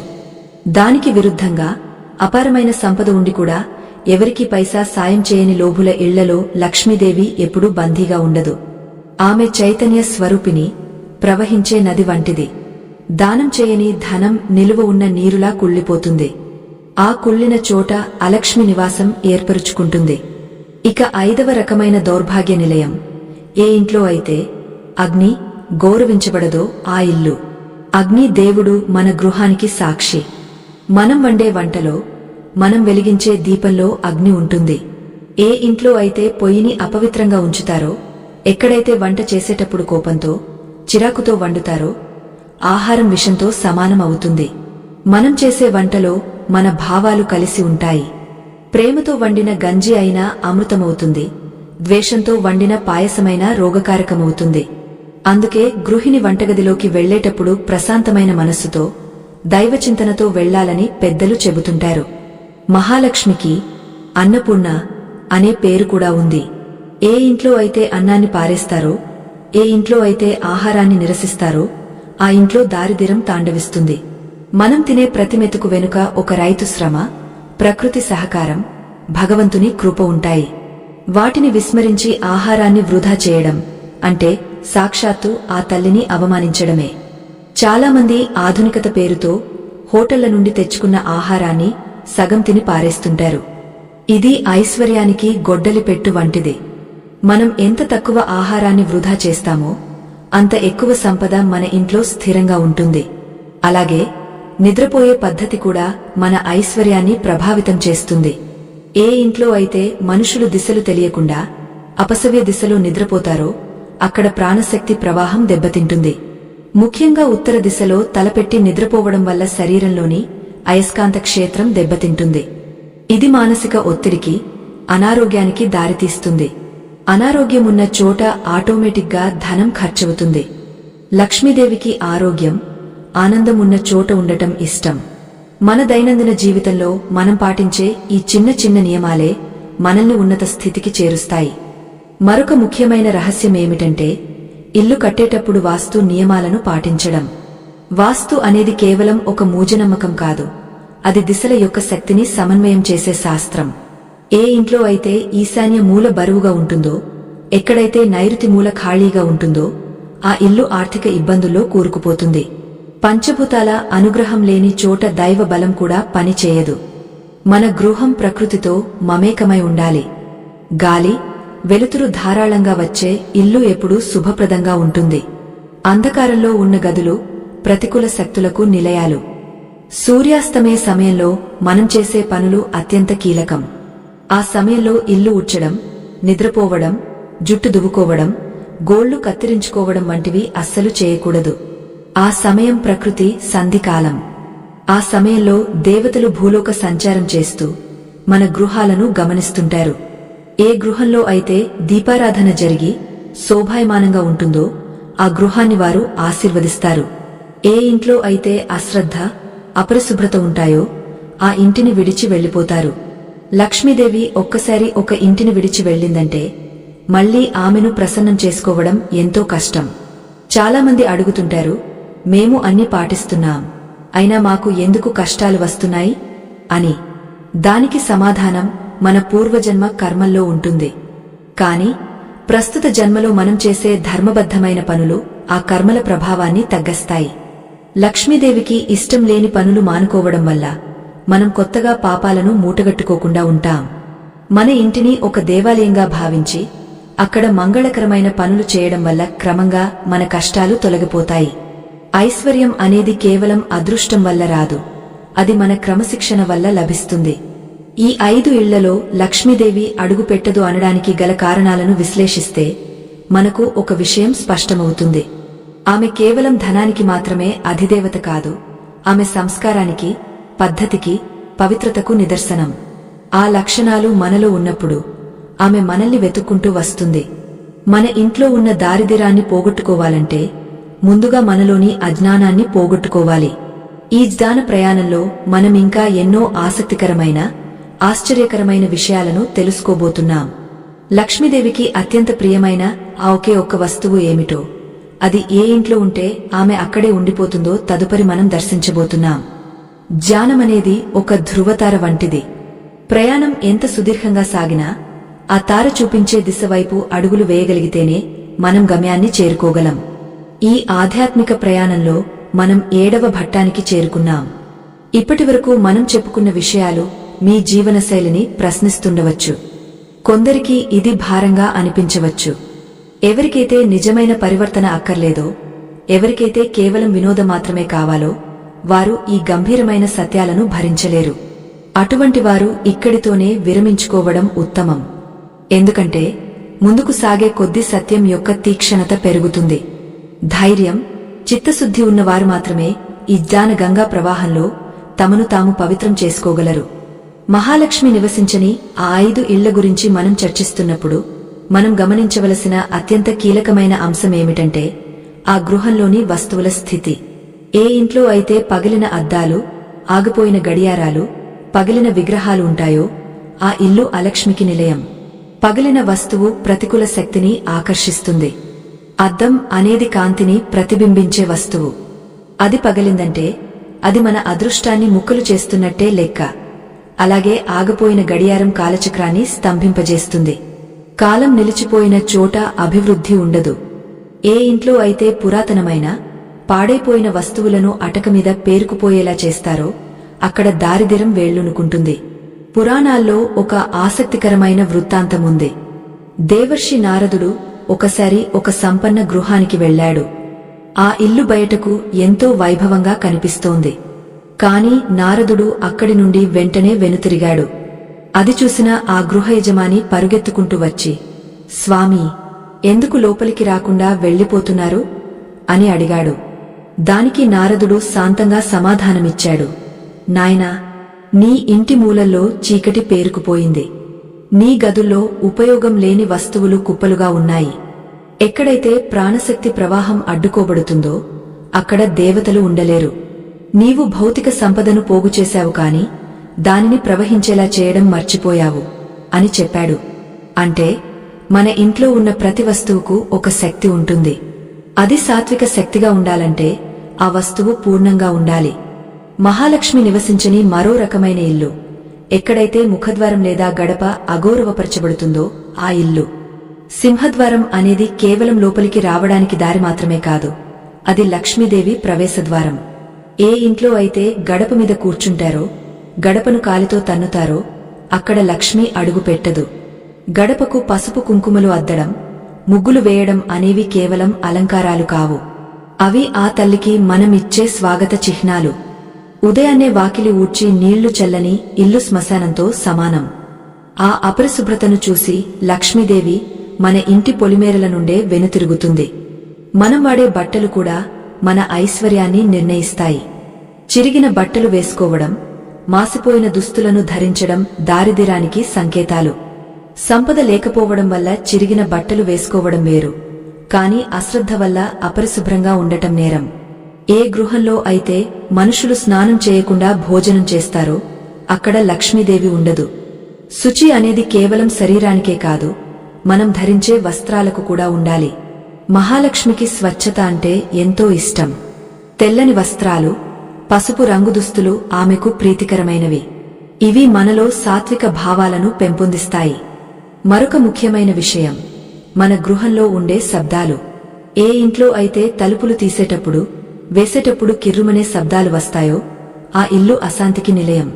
అటువంటి శబ్దాలు ఇంటిలోని ప్రశాంతతను భంగపరుస్తాయి. అలాగే ఇంట్లో ఎప్పుడూ ఏడుపు శబ్దాలు, ఒకరిని ఒకరు దూషించుకునే మాటలు వినిపించకూడదు. కన్నీరు కార్చే స్త్రీ ఉన్న చోట ఐశ్వర్యం ఒక్క క్షణం కూడా నిలవదు. స్త్రీ యొక్క చిరునవ్వు ఇంటికి అసలైన అలంకారం. ఆమె సంతోషంగా ఉంటేనే ఆ గృహం సిరిసంపదలతో తులతూగుతుంది. అందుకే స్త్రీని ఇంటి మహాలక్ష్మి అని గౌరవిస్తారు. చాలామందికి ఒక దురలవాటు ఉంటుంది. గోళ్లు కొరకడం, కాళ్లు ఆడించడం వంటివి చేస్తుంటారు. ఇవి దారిద్ర్య లక్షణాలుగా శాస్త్రం చెబుతోంది. ఏ ఇంట్లో అయితే మనుషులు నిరంతరం చింతలో మునిగిపోయి ఇటువంటి పనులు చేస్తుంటారో అక్కడ లక్ష్మీదేవికి బదులు జ్యేష్ఠాదేవి నివసిస్తుంది. చింత అనేది చితి కంటే భయంకరమైనది. భగవంతుని మీద నమ్మకముంచి కర్తవ్యాన్ని నిర్వహించే వారికి ఎప్పుడూ కొరత ఉండదు. కాని అనుమానంతో, భయంతో బతికేవారికి ఎంత సంపద ఉన్నా అది అనుభవానికి రాదు. మహాలక్ష్మికి భయం లేని మనస్సు, ధైర్యం ఉన్న హృదయం అంటే ఇష్టం. మనం చేసే పూజలు కూడా అర్థవంతంగా ఉండాలి. కేవలం యాంత్రికంగా చేసే పూజ వల్ల ఫలితముండదు. ఏ ఇంట్లో అయితే దేవుని గది అపరిశుభ్రంగా ఉంటుందో, ఎక్కడైతే విగ్రహాలపై దుమ్ము పేరుకుపోయి ఉంటుందో ఆ పూజ నిష్ప్రయోజనం. దేవుని గది ఎప్పుడూ పరిమళ భరితంగా, కాంతివంతంగా ఉండాలి. అక్కడ దీపం ఎప్పుడూ వెలుగుతూ ఉండాలి. దీపం లేని పూజా మందిరం అంధకారమయమైన అడవితో సమానం. మన మనస్సులోని చీకటిని తొలగించుకోవడానికి సంకేతంగా మనం దీపాన్ని వెలిగేస్తాం. ఆ వెలుగు ఉన్న చోట మాత్రమే ఆ తల్లి కొలువుదీరుతుంది. ప్రతి ఇంటికి ఒక ఆత్మ ఉంటుంది. ఆత్మ మన ఆలోచనల నుండి తయారవుతుంది. ఏ ఇంట్లో అయితే ఇతరుల పట్ల ద్వేషం, అసూయ వంటి భావాలుంటాయో ఆ ఇంటి గోడలు కూడా ఆ నెగటివ్ ఎనర్జీని పీల్చుకుంటాయి. ఫలితంగా ఇంట్లోకి అడుగు పెట్టగానే ఒక రకమైన బరువుగా అనిపిస్తుంది. దీనినే మనం దృష్టి దోషం లేదా వాస్తు దోషం అని పిలుస్తుంటాం. కాని అసలైన దోషం మన మనస్సులో ఉంటుంది. మన మనస్సును శుద్ధి చేసుకుంటే మన గృహం కూడా పవిత్రమవుతుంది. లక్ష్మీదేవికి అద్దం లాంటి స్వచ్ఛమైన మనస్సు ఇష్టం. ఈ 5 ఇళ్లలో లక్ష్మీదేవి ఎందుకు అడుగు పెట్టదు అనే విషయాలను మనం ఇంత లోతుగా చర్చించుకోవడానికి కారణం మన చుట్టూ ఉన్న ప్రపంచాన్ని మనం మార్చుకోవాలని. మన గృహం కేవలం ఒక నివాసం కాదు, అది మన ఆధ్యాత్మిక ఎదుగుదలకు ఒక వేదిక. అక్కడ మనం చేసే ప్రతి చిన్న పని మన భవిష్యత్తును నిర్ణయిస్తుంది. ఈ సత్యాలను గ్రహించి ఆచరించడం వల్ల మన జీవితంలో అద్భుతమైన మార్పులు సంభవిస్తాయి. ఆ మార్పుకు మీరే సాక్షులు అవుతారు. ఈ ప్రయాణం ఇక్కడితో ముగియలేదు. రాబోయే భాగాల్లో మనం మరిన్ని అద్భుతమైన రహస్యాలను ఛేదించబోతున్నాం. లక్ష్మీదేవిని ఆకర్షించే ఆ రహస్య మంత్రం ఏమిటో మనం తెలుసుకోవాలి. జ్ఞాన ప్రవాహంలో 8వ ఘట్టం మన అంతరంగాన్ని మరింతగా శోధించే సమయం. సత్యం వైపు సాగే ఈ ప్రయాణం ఎంతో గంభీరమైనది, భారమైనది కూడా. ఇప్పటివరకు మనం అనేక రహస్యాలను ఛేదించాం. ఈ దశకు చేరుకున్నారంటే మీలో ఆధ్యాత్మిక జిజ్ఞాస పరిపూర్ణంగా ఉందని అర్థం. కేవలం కాలక్షేపం కోసం వినేవారు ఈ లోతైన సత్యాలను తట్టుకోలేరు. ఎవరికైతే తమ గృహాన్ని నందనవనంగా మార్చుకోవాలనే తపన ఉంటుందో, ఎవరికైతే లక్ష్మీ కటాక్షం కోసం నిరంతర ఆరాటముంటుందో వారు మాత్రమే ఈ వాక్కులను జీర్ణించుకోగలరు. చిత్తశుద్ధి లేనివారు ఇక్కడితోనే తమ పయనాన్ని ముగించవచ్చు. ఎందుకంటే ఇప్పుడు మనం చర్చించబోయే విషయాలు మన జీవనశైలిలోని చీకటి కోణాలను వెలుగులోకి తెస్తాయి. మహాలక్ష్మి నివసించని ఆ 5 ఇళ్ల గురించి మనం చెప్పుకునే క్రమంలో ఇప్పుడు అత్యంత కీలకమైన 5వ రకమైన గృహం గురించి తెలుసుకుందాం. ఏ ఇంట్లో అయితే ధనాన్ని కేవలం ఒక వస్తువుగా చూస్తారో, ఏ ఇంట్లో అయితే ఐశ్వర్యాన్ని అహంకారానికి సాధనంగా వాడుకుంటారో ఆ గృహంలో లక్ష్మీదేవి ఒక్క క్షణం కూడా నిలవదు. ధనం అనేది శక్తి స్వరూపం. ఆ శక్తిని గౌరవించని చోట అది వినాశనానికి దారితీస్తుంది. చాలామంది ధనవంతులు తమ వద్ద ఉన్న డబ్బును చూసి గర్విస్తూ ఎదుటివారిని తృణీకరిస్తుంటారు. ఏ ఇంట్లో అయితే యాచకులను కించపరుస్తారో, ఆకలితో ఉన్నవారిని తరిమి కొడతారో ఆ ఇంటి పునాదులు అతి త్వరలోనే కదిలిపోతాయి. పురాణాల్లో ఒక అద్భుతమైన గాథ ఉంది. ఒకప్పుడు కుబేరుడు తన అపారమైన సంపదను చూసి అహంకారంతో విర్రవీగాడు. తన వైభవాన్ని చాటుకోవడానికి ఒక భారీ విందును ఏర్పాటు చేసి దానికి పరమేశ్వరుడిని ఆహ్వానించాడు. కాని ఆ మహాదేవుడు కుబేరుడి అహంకారాన్ని గమనించి తన బదులుగా గణపతిని పంపాడు. వినాయకుడు ఆ విందులో ఉన్న పదార్థాలన్నింటినీ ఆరగించి ఇంకా ఆకలిగా ఉందని కుబేరుడి సంపదను కూడా మింగడం ప్రారంభించాడు. అప్పుడు కుబేరుడికి అర్థమైంది, ఐశ్వర్యం అనేది శాశ్వతం కాదని, అది కేవలం భగవంతుడిచ్చిన వరమని. మనం మన సంపదను అహంకారంతో కాక వినయంతో నిర్వహించినప్పుడే మహాలక్ష్మి మనతో ఉంటుంది. లక్ష్మీదేవికి చంచల అనే పేరు ఉంది. ఆమె ఒక చోట స్థిరంగా ఉండదు. కాని ఏ గృహంలో అయితే ధర్మం ఉంటుందో అక్కడ ఆమె అచంచలంగా కొలువుదీరుతుంది. ధర్మబద్ధమైన సంపాదన, ఆ సంపాదనలో పరోపకార గుణమున్న చోట ఆమె సుస్థిరంగా ఉంటుంది. ఏ ఇంట్లో అయితే కేవలం స్వార్థమే పరమావధిగా జీవిస్తారో, ఏ గృహంలో అయితే సంపాదన కోసం ఇతరులను మోసం చేస్తారో ఆ ఇంట్లో లక్ష్మి ఉన్నా అది కేవలం నామమాత్రమే. ఆ సంపద వల్ల ఆ ఇంట్లో శాంతి ఉండదు. కేవలం రోగాలు, గొడవలు, కోర్టు కేసులు మాత్రమే మిగులుతాయి. దీనినే మనం అలక్ష్మి ప్రభావం అంటాం. మరొక ముఖ్యమైన విషయం, ఏ ఇంట్లో అయితే సాయంత్రం వేళల్లో చీకటిగా ఉంటుందో ఆ ఇల్లు. సూర్యాస్తమయ సమయంలో ఇంట్లో దీపం వెలిగించకపోవడం దారిద్ర్యానికి అతిపెద్ద కారణం. ఆ సమయంలో గడప దగ్గర, తులసి కోట దగ్గర మరియు దేవుని గదిలో దీపం వెలిగించాలి. దీపం వెలిగించినప్పుడు ఆ కాంతిలో మహాలక్ష్మి మన ఇంట్లోకి ప్రవేశిస్తుంది. కాని నేటి ఆధునిక కాలంలో చాలామంది సాయంత్రం వేళల్లో కూడా ఇళ్లకు తాళాలు వేసి బయట తిరుగుతుంటారు లేదా ఇంట్లో దీపం వెలిగించకుండా అంధకారంలో ఉంచుతారు. ఇది దైవశక్తిని దూరం చేసే పని. చీకటి ఉన్న చోట భయం, నిరాశ మరియు దారిద్ర్యం తాండవిస్తాయి. అలాగే ఏ ఇంట్లో అయితే కఠినమైన మాటలు వినిపిస్తాయో, ఎక్కడైతే స్త్రీలను అగౌరవపరుస్తారో ఆ ఇల్లు దౌర్భాగ్య నిలయం. మాట అనేది మంత్రం లాంటిది. మనం వాడే ప్రతి పదం మన గృహంలోని వాతావరణాన్ని నిర్మిస్తుంది. నిత్యం దూషణలు, అమంగళకరమైన మాటలు వాడటం వల్ల ఆ ఇల్లు శ్మశానంలా మారుతుంది. పురాణాల ప్రకారం ఏ గృహంలో అయితే వేదమంత్రాలు, భజనలు లేదా ప్రశాంతమైన ప్రార్థనలు వినిపిస్తాయో అక్కడ దేవతలు నిత్యం సంచరిస్తారు. ఆ ప్రకంపనలు ఇంట్లోని నెగటివ్ ఎనర్జీని హరిస్తాయి. కాని నిరంతరం గొడవలు పడే ఇళ్లలో ఆ లక్ష్మీదేవి తన చెవులు మూసుకుని వెనుతిరుగుతుంది. మనం నివసించే గృహంలో వస్తువుల అమరిక కూడా మన అదృష్టాన్ని ప్రభావితం చేస్తుంది. ఏ ఇంట్లో అయితే పడకగదిలో అద్దం మంచానికి ఎదురుగా ఉంటుందో అక్కడ నిద్రించే వారికి మానసిక ప్రశాంతత ఉండదు. అలాగే ఏ ఇంట్లో అయితే ఈశాన్యం మూల అపరిశుభ్రంగా ఉంటుందో, ఎక్కడైతే బరువులు ఎక్కువగా ఉంటాయో ఆ ఇల్లు ఆర్థికంగా ఎదగలేదు. ఈశాన్యం అనేది దైవానికి నిలయం. ఆ స్థలాన్ని ఎప్పుడూ ఖాళీగా, శుభ్రంగా ఉంచుకోవాలి. ఈ చిన్న చిన్న జాగ్రత్తలు మన జీవితంలో పెను మార్పులను తీసుకువస్తాయి. మహాలక్ష్మికి పద్ధతి, శుభ్రత మరియు క్రమశిక్షణ అంటే అత్యంత ప్రీతి. ఇంకొక ఆశ్చర్యకరమైన విషయమేమిటంటే, ఏ ఇంట్లో అయితే పాత గుడ్డలు, చిరిగిన వస్త్రాలు మూలల్లో పడి ఉంటాయో ఆ ఇల్లు దారిద్ర్యాన్ని ఆహ్వానిస్తుంది.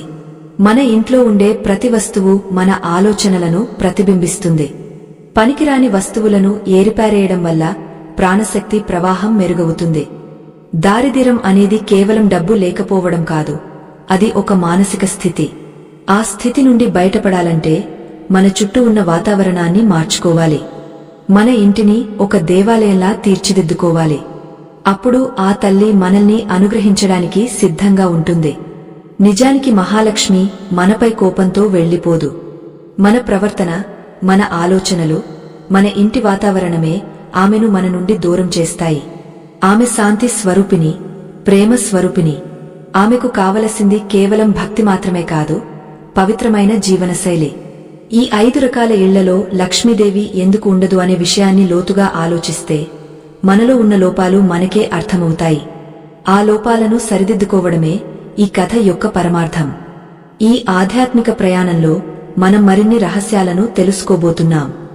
ఆ తల్లి అనుగ్రహం పొందడానికి మనం చేయవలసిన చివరి ప్రయత్నం ఏమిటో రాబోయే భాగాల్లో దర్శిద్దాం. మన జీవితం ఒక యజ్ఞం లాంటిది. అందులో మనం చేసే ప్రతి పని ఒక ఆహుతి. ఆహుతి పవిత్రంగా ఉన్నప్పుడే దైవ కటాక్షం సిద్ధిస్తుంది.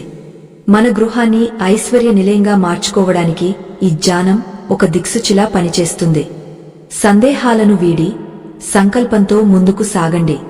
ఆ మహాలక్ష్మి కరుణాకటాక్ష వీక్షణాలు మీపై ప్రసరించాలని ఆశిస్తూ ఈ గంభీరమైన ప్రయాణాన్ని కొనసాగిద్దాం. జ్ఞాన ప్రయాణంలో 9వ మెట్టుపైకి చేరిన ధర్మ జిజ్ఞాసువులకు స్వాగతం. ఈ ప్రయాణం సామాన్యమైనది కాదు.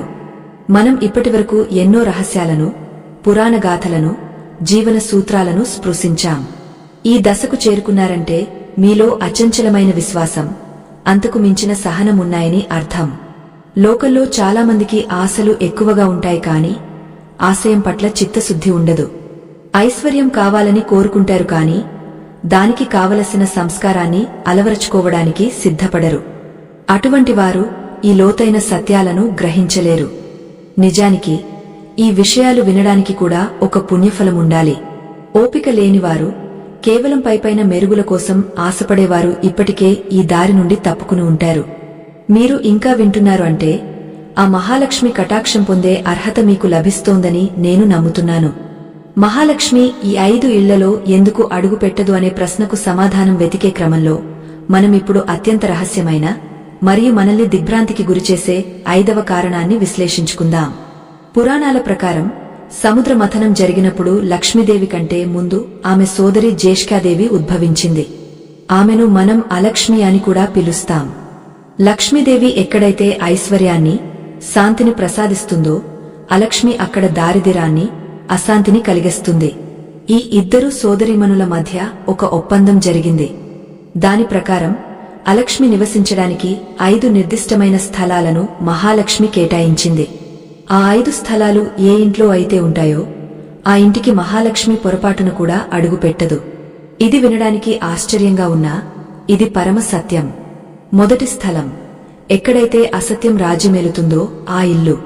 అబద్ధం అనేది కేవలం ఒక మాట కాదు, అది మన ఆత్మను కలుషితం చేసే ఒక మాలిన్యం. ఏ ఇంట్లో అయితే మనుషులు తమ స్వార్థం కోసం ప్రతి చిన్న విషయానికి అబద్ధాలు చెబుతారో, ఇతరులను మోసం చేయడానికి ప్రణాళికలు వేస్తారో, ఆ ఇంటి పునాదులే అశాంతితో నిర్మించబడి ఉంటాయి. అబద్ధం ఉన్న చోట ధర్మం ఉండదు. ధర్మం లేని చోట లక్ష్మీదేవి ఒక్క క్షణం కూడా నిలవదు. మనం ఆడే ప్రతి అబద్ధం మన ఇంటి చుట్టూ ఒక ప్రతికూల వలయాన్ని సృష్టిస్తుంది.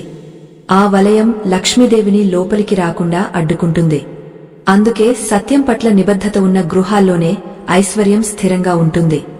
రెండవ స్థలం, ఎక్కడైతే పరనింద, ఇతరుల పట్ల అసూయ ఉంటాయో ఆ ఇల్లు. లోకల్లో చాలామంది తమకు ఉన్న దానితో తృప్తి చెందక పక్కవారి ఎదుగుదలను చూసి కుమిలిపోతుంటారు. ఇతరుల మీద లేనిపోని చాడీలు చెప్పడం, వారిని కించపరచడం వంటి పనులు చేసేవారు తమ చేతులతో తామే తమ అదృష్టాన్ని తరిమివేస్తున్నారు. అసూయ అనేది ఒక అగ్ని లాంటిది. అది ఎదుటివారిని దహించే కంటే ముందే మనలోని పుణ్యఫలాన్ని బూడిద చేస్తుంది. ఏ ఇంట్లో అయితే పితూరీలు, చెడు మాటలు వినిపిస్తాయో అక్కడ అలక్ష్మి తన అధికారాన్ని చెలాయిస్తుంది. మహాలక్ష్మికి విశాలమైన హృదయం, పరుల క్షేమాన్ని కోరుకునే మనస్తత్వమున్న చోట ఉండటం ఇష్టం. మూడవ స్థలం, ఎక్కడైతే క్రూరత్వం, హింస ఉంటాయో ఆ ఇల్లు. హింస అంటే కేవలం భౌతికంగా కొట్టడం మాత్రమే కాదు, మూగ జీవాలను హింసించడం, చెట్లను కారణం లేకుండా నరకడం కూడా హింస కిందకే వస్తుంది. ఏ ఇంట్లో అయితే ఆవును ఆకలితో ఉంచుతారో, ఏ ఇంట్లో అయితే కుక్కలను, ఇతర పక్షులను వేధిస్తారో ఆ ఇల్లు మహాలక్ష్మికి శ్మశానంలా కనిపిస్తుంది. మూగ జీవుల కన్నీరు పడిన చోట ఐశ్వర్యం పచ్చగా ఉండదు. పురాణాల ప్రకారం గోవులో సర్వదేవతలు ఉంటారు. అటువంటి గోమాతను ఆదరించే ఇల్లు వైకుంఠంతో సమానం. కాని నేటి కాలంలో మూగజీవుల పట్ల కనికరం లేని మనుషులు ఎక్కువయ్యారు. ఇది దారిద్ర్యానికి ప్రధాన హేతువు. నాల్గవ స్థలం, ఎక్కడైతే మాదక ద్రవ్యాల సేవనం, వ్యసనాలు ఉంటాయో ఆ ఇల్లు. మద్యం, జూదం వంటి వ్యసనాలు ఉన్న చోట మనిషి తన విచక్షణను కోల్పోతాడు. విచక్షణ లేనివాడు లక్ష్మీదేవిని గౌరవించలేడు. ఏ ఇంట్లో అయితే సంపాదనంతా వ్యసనాల కోసం ఖర్చవుతుందో అక్కడ సంపద ఉండదు, సరే కదా, ఉన్న గౌరవం కూడా మంటగలిసిపోతుంది. జూదం అనేది ధర్మాన్ని నాశనం చేస్తుంది. మహాభారతంలో పాండవులు జూదం వల్లే అడవుల పాలు కావాల్సి వచ్చింది.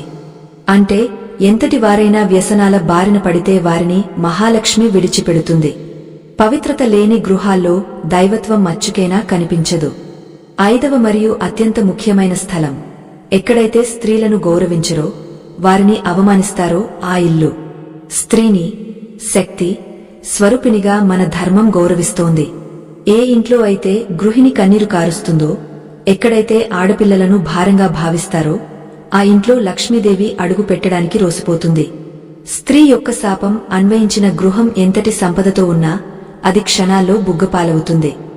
స్త్రీ గౌరవించబడే చోట దేవతలు నివసిస్తారు. ఇది కేవలం ఒక సూక్తి కాదు, అది జగమెరిగిన సత్యం. స్త్రీ సంతోషంగా ఉన్న ఇల్లు ఎప్పుడూ కలకలలాడుతూ ఉంటుంది. 5 స్థలాలు అలక్ష్మికి నివాసాలు. మనం మన ఇంట్లో ఈ 5 విషయాలకు తావు లేకుండా చూసుకోవాలి. చాలామంది అడుగుతుంటారు, మేము అన్ని పూజలు చేస్తున్నాం కదా, మరి మాకు ఎందుకు ఆర్థిక ఇబ్బందులు వస్తున్నాయి అని. దానికి కారణం మీ ఇంట్లో ఉన్న ఈ ప్రతికూల అలవాట్లే కావచ్చు. బాహ్యమైన శుభ్రత కంటే అంతర్గతమైన శుద్ధి ముఖ్యం. మన మనస్సులో, మన ప్రవర్తనలో మార్పు రానంతకాలం మనం ఎన్ని వందల దీపాలు వెలిగించినా ఆ వెలుగు మన జీవితాల్లోకి ప్రవేశించదు. మహాలక్ష్మికి మనమిచ్చే అత్యున్నతమైన నైవేద్యం మనలోని మంచితనమే. మనం నివసించే గృహం మన ఆలోచనలకు ప్రతిబింబం. ప్రతిరోజు ఉదయం నిద్రలేవగానే మన గృహాన్ని, మన పరిసరాలను ఒక పవిత్ర క్షేత్రంలా భావించాలి. ఎక్కడైతే సూర్యోదయానికి ముందే మంగళకరమైన ధ్వనులు వినిపిస్తాయో, ఎక్కడైతే ఇల్లు పరిశుభ్రంగా ఉంటుందో అక్కడ ఆ తల్లి స్వయంగా వచ్చి కొలువుదీరుతుంది. దీనికి భిన్నంగా సూర్యుడు నెత్తిపైకి వచ్చే వరకు నిద్రపోయేవారు, నిరంతరం అశ్రద్ధగా ఉండేవారు లక్ష్మీ కటాక్షానికి నోచుకోలేరు. కాలమే ఐశ్వర్యం అని గ్రహించాలి. కాలాన్ని వృధా చేసేవాడు ఐశ్వర్యాన్ని కూడా వృధా చేసినట్టే. పురాణాల్లో దరిద్రుడైన సుదాముడు, కుచేలుడు తన వద్ద ఏమీ లేకపోయినా పరమాత్ముని పట్ల ఉన్న అచంచలమైన భక్తితో, పవిత్రమైన మనస్సుతో అటుకులను సమర్పించాడు. ఆ భక్తికి మెచ్చి కృష్ణ పరమాత్ముడు అతనికి అపారమైన సంపదను ప్రసాదించాడు. ఇక్కడ మనం గమనించవలసింది ఏమిటంటే, భగవంతుడు మన వద్ద ఉన్న సంపదను చూడడు, మన వద్ద ఉన్న సంస్కారాన్ని చూస్తాడు. సుదాముడి ఇంట్లో శాంతి ఉంది, భక్తి ఉంది, పరస్పర గౌరవముంది. అందుకే అక్కడ లక్ష్మీదేవి నిరంతరం నివసించింది. మన ఇళ్లను కూడా అలాగే తీర్చిదిద్దుకోవాలి. జీవితం అనేది ఒక ప్రయాణం. ఇందులో మనం చేసే ప్రతి తప్పు మనల్ని గమ్యానికి దూరం చేస్తుంది. మనం ఇప్పటివరకు చర్చించిన 5 కారణాలు మన కళ్లను కప్పిన అజ్ఞానపు పొరలను తొలగస్తాయని ఆశిస్తున్నాను. లక్ష్మీదేవి ఎందుకు కొన్ని ఇళ్లలోకి రాదు అనే విషయంలో ఇప్పుడు మీకు ఒక స్పష్టత వచ్చి ఉంటుంది. కాని ఈ రహస్యాలన్నింటి వెనుక ఒక పరమ రహస్యం దాగి ఉంది. ఆ రహస్యం తెలిస్తే తప్ప ఈ జ్ఞానం పరిపూర్ణం కాదు. సంపూర్ణమైన ఐశ్వర్యం కావాలంటే కేవలం ఈ తప్పులు మానుకుంటే సరిపోదు. మనం చేయవలసిన అత్యంత పవిత్రమైన కార్యము మరొకటి ఉంది. ఆ కార్యం ఏమిటో, ఆ పరమ రహస్యం ఏమిటో మనం తెలుసుకున్నప్పుడు మాత్రమే మన ఆధ్యాత్మిక సాధన ఫలిస్తుంది. ఇప్పటివరకు మనం ఎన్నో విషయాలను స్పృశించాం, ఎన్నో అనుమానాలను నివృత్తి చేసుకున్నాం. కాని ఈ ప్రయాణపు అంతిమ ఘట్టం అత్యంత ప్రభావవంతమైనది. మన జీవితాన్ని సంపూర్ణంగా మార్చివేసే ఆ చివరి అడుగు కోసం మనం సిద్ధం కావాలి. అపారమైన ఈ జ్ఞాన సంపదను మీ సొంతం చేసుకోవడానికి మీరు సిద్ధంగా ఉన్నారని నేను ఆశిస్తున్నాను. ఆ మహాలక్ష్మి కరుణ మీపై ఎల్లప్పుడూ ఉండాలని మనసారా ఆకాంక్షిస్తూ మన ఈ పవిత్ర పయనం ముగింపు దశకు చేరుకుంటోంది. జ్ఞానమనే ఈ మహాయజ్ఞంలో మనం పరమ పవిత్రమైన అంతిమ ఘట్టానికి చేరుకున్నాం. సత్యం వైపు నడిచే అడుగులు ఎప్పుడూ నిశ్శబ్దంగానే ఉంటాయి, కాని అవి వేసే ముద్రలు శాశ్వతంగా ఉండిపోతాయి. ఈ సుదీర్ఘ ఆధ్యాత్మిక ప్రయాణంలో మీరు 10 మెట్లు అధిరోహించారు అంటే మీలో సామాన్యమైన మానవుడి కంటే మిన్నగా దైవత్వం పట్ల అచంచలమైన అనురాగం ఉందని అర్థం. ఈ లోకంలో ఎంతోమంది వస్తుంటారు, వింటుంటారు, కాని కేవలం కొద్దిమంది మాత్రమే సత్యాన్ని తమ హృదయంలో నిక్షిప్తం చేసుకోగలరు. ఈ చివరి భాగం వినే ఓపిక లేనివారు, కేవలం ప్రాపంచిక సుఖాల కోసం ప్రాకులాడేవారు ఈ లోతైన జ్ఞానానికి అర్హులు కారు. ఇప్పటికే మీ మనస్సు చంచలంగా ఉంటే మీరు ఇక్కడితోనే విరమించుకోవచ్చు. ఎందుకంటే ఇప్పుడు మనం వెల్లడించబోయే పరమ రహస్యం మీ జీవితాన్నే కాక మీ వంశ గౌరవాన్ని కూడా మార్చివేస్తుంది.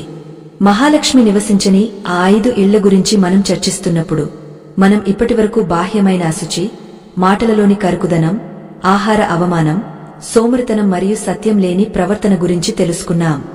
అయితే అత్యంత ఆశ్చర్యకరమైన మరియు దిగ్భ్రాంతికి గురిచేసే 5వ కారణం మరొకటి ఉంది. ఏ గృహంలో అయితే పితృదేవతలు తృప్తి చెందరో, ఏ గృహంలో అయితే మన మూలాలను, మన పెద్దలను విస్మరిస్తారో ఆ ఇంట్లోకి మహాలక్ష్మి పొరపాటున కూడా అడుగుపెట్టదు. ఇది వినడానికి సామాన్యంగా అనిపించవచ్చు, కాని దీని వెనుక ఉన్న గూఢార్థం తెలిస్తే మీరు నిజంగానే ఆశ్చర్యపోతారు. మన పూర్వీకులు మన ఇంటికి పునాదులు వంటివారు. పునాది లేని కట్టడం ఎలాగైతే నిలవదో, పితృదేవతల ఆశీస్సులు లేని ఇల్లు ఐశ్వర్య నిలయం కాలేదు. పురాణాల ప్రకారం ఒకప్పుడు ఒక మహారాజు అపారమైన యజ్ఞాలు చేశాడు, కోట్లాది గోవులను దానం చేశాడు. కాని అతని రాజ్యంలో ఎప్పుడూ ఏదో ఒక వెలితి ఉండేది. సంపద ఉన్నా మనశ్శాంతి ఉండేది కాదు, సంతానానికి అనారోగ్యాలు పాలయ్యేవారు. అప్పుడు ఆ రాజు తన కులగురువును ఆశ్రయించి కారణం అడిగాడు. ఆ గురువు దివ్యదృష్టితో చూసి, రాజా, నీవు దేవతలను పూజిస్తున్నావు కాని నీకు జన్మనిచ్చిన పితృ దేవతలను విస్మరించావు. ఏ గృహంలో అయితే పితృతర్పణాలు జరగవో, ఎక్కడైతే గతించిన పెద్దల పేరున దానధర్మాలు చేయరో అక్కడ మహాలక్ష్మి ప్రవేశించదు. ఎందుకంటే పితృదేవతలు తృప్తి చెందని చోట లక్ష్మీదేవి అలక్ష్మిగా మారుతుంది అని వెల్లడించారు. ఇది మనందరికీ ఒక హెచ్చరిక. మన పూర్వీకులను గౌరవించడం అంటే కేవలం వారిని గుర్తు చేసుకోవడం కాదు, వారు చూపిన ధర్మ మార్గంలో నడవడం. ఏ ఇంట్లో అయితే పెద్దల ఫోటోలను అపవిత్రమైన చోట ఉంచుతారో, ఎక్కడైతే వారి జ్ఞాపకార్థం చేసే పనులను భారంగా భావిస్తారో ఆ ఇంటిని దారిద్ర్యం నీడలా వెంటాడుతుంది. మహాలక్ష్మికి కృతజ్ఞతా భావం ఉన్న చోట ఉండటం ఇష్టం. మనకు ఈ దేహాన్ని, ఈ జీవితాన్ని ఇచ్చిన వారిని మర్చిపోయి కేవలం భౌతిక సంపద కోసం ప్రాకులాడితే ఆ తల్లి కరుణించదు. లక్ష్మీదేవి సోదరి అయిన జ్యేష్ఠాదేవి అటువంటి ఇళ్లలో తిష్ట వేసుకుని కూర్చుంటుంది. జ్యేష్ఠాదేవి ప్రవేశించిన చోట ధనం వస్తుంది కాని దానితో పాటు రోగాలు, కలహాలు, దున్హకం కూడా వస్తాయి. అందుకే లక్ష్మీదేవి కటాక్షం కావాలంటే మన ఇంటి వాతావరణం పితృ దేవతలకు సైతం ప్రీతికరంగా ఉండాలి. మనం నివసించే గృహంలో ఐశ్వర్యం స్థిరంగా ఉండాలంటే మరొక రహస్యముంది.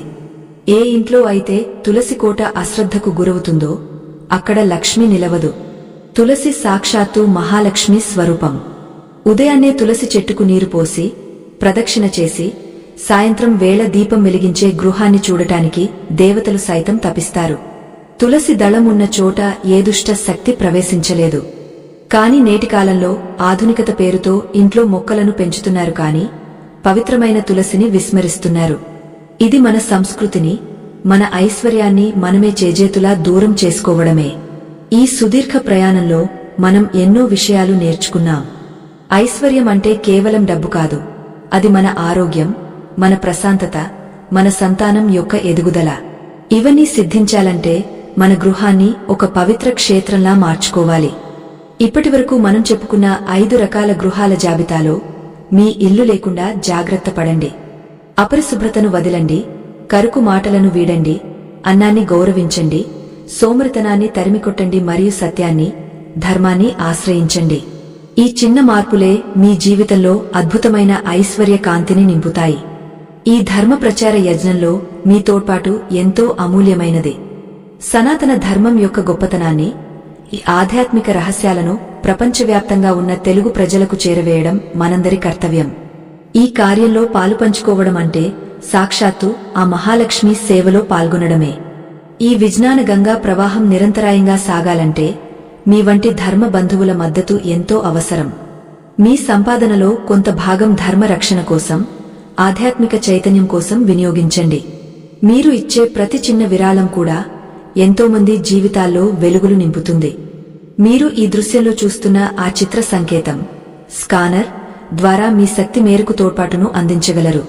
ఇది కేవలం ధన సహాయం కాదు, ఇది మీ భక్తికి, మీ ధర్మ నిబద్ధతకు నిదర్శనం. ధర్మం కోసం ఖర్చు చేసే ప్రతి పైసా 1000 రెట్లు తిరిగి వస్తుందని మన శాస్త్రాలు చెబుతున్నాయి. మహాలక్ష్మి కటాక్షం పొందే మార్గాల్లో దానం అత్యంత శ్రేష్ఠమైనది. మన ఛానల్ను అనుసరిస్తూ సబ్స్క్రైబ్, ఈ విషయాలను 10 మందికి షేర్ చేయడం ద్వారా కూడా మీరు ఈ జ్ఞాన యజ్ఞంలో భాగస్వాములు కావచ్చు. మీ మద్దతు మాకు మరింత ఉత్సాహాన్ని, బలాన్ని ఇస్తుంది. చివరగా ఒక్క మాట గుర్తుంచుకోండి, మహాలక్ష్మి మీ హృదయంలోనే ఉంది. ఆ తల్లిని ప్రసన్నం చేసుకోవడం అంటే మిమ్మల్ని మీరు సంస్కరించుకోవడమే. మీ ఇల్లు పవిత్రంగా ఉంటే, మీ మనస్సు ప్రశాంతంగా ఉంటే ఆ తల్లి మిమ్మల్ని ఎన్నటికీ విడిచి వెళ్లదు. ఐశ్వర్యం మీ ఇంట వెల్లివిరియాలని, అష్టైశ్వర్యాలతో, ఆయురారోగ్యాలతో మీ కుటుంబం వర్ధిల్లాలని ఆ పరాశక్తిని మనసారా ప్రార్థిస్తున్నాను. ఈ ఆధ్యాత్మిక ప్రయాణం ఇక్కడితో ఆగపోదు, మీ జీవనశైలిలో భాగంగా మారుతుందని ఆశిస్తున్నాను. మహాలక్ష్మి అనుగ్రహం మనందరిపై ఎల్లవేళలా ఉండాలని కోరుకుంటూ ఈ గంభీరమైన ప్రసంగాన్ని ఇక్కడితో పరిసమాప్తం చేస్తున్నాను. లోకా సమస్తా సుఖినో భవంతు. శాంతిం